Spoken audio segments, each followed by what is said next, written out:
on a commencé le pâturage tournant il y a 3 ans maintenant. À force de voir des articles dans la presse spécialisée, ça m'a interpellé en cherchant aussi un peu sur internet. Bon, j'ai voulu essayer ce système, sachant qu'ici on a une pousse d'herbe vraiment précoce et assez forte et assez dense au printemps.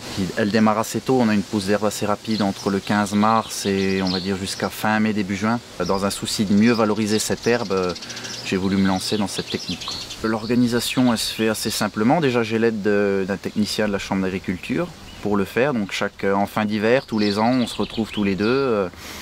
On prend le plan de l'exploitation avec le parcellaire et puis on décide d'un découpage en fonction du nombre de vaches que je vais sortir au printemps, en fonction de ma superficie, en fonction des besoins. Après, chaque lot dispose en moyenne de 5 à 6 paddocks, d'une superficie de 2 hectares, 2 hectares et demi à peu près. Les animaux en fait tournent après sur ces paddocks. Ils pâturent le paddock pendant 4 jours, 5 jours, suivant la pousse de l'herbe. Quand elle rentre sur un paddock, on est autour de 12, 13, 14 cm d'herbe quoi, à peu près.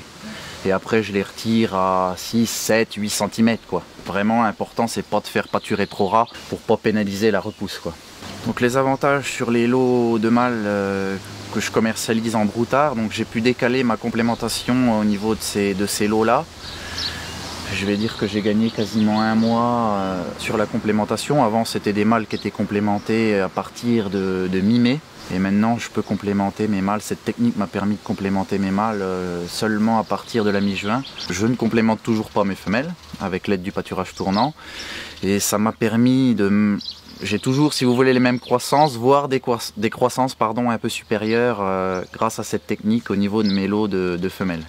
J'avais l'envie de m'agrandir, j'avais peur vraiment de manquer d'herbe. Et du coup en mettant en place cette technique, pas du tout. J'ai pu augmenter mon chargement à l'herbe et couvrir très bien les besoins du troupeau quoi.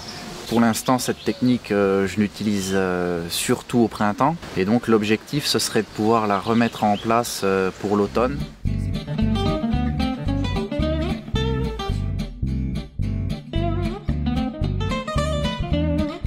Chez Clément Bruno, on a eu différentes améliorations par rapport à la mise en place du pâturage tournant.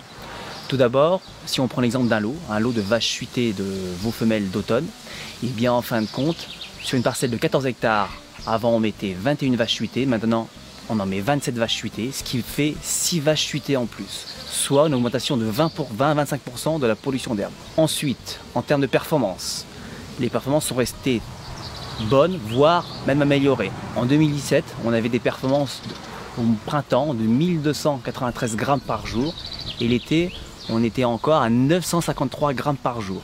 Ce qui fait une croissance à l'herbe printemps-été à plus de 1100 grammes. Ce qui est plutôt très bien. Et si on regarde même l'année 2016 avec un printemps assez difficile, eh bien, printemps plus l'été qui était sec, eh bien, on a eu des croissances à l'herbe qui étaient encore à près de 1 kg. Cette technique permet vraiment d'apporter différents avantages, que ce soit en termes de performance et de production.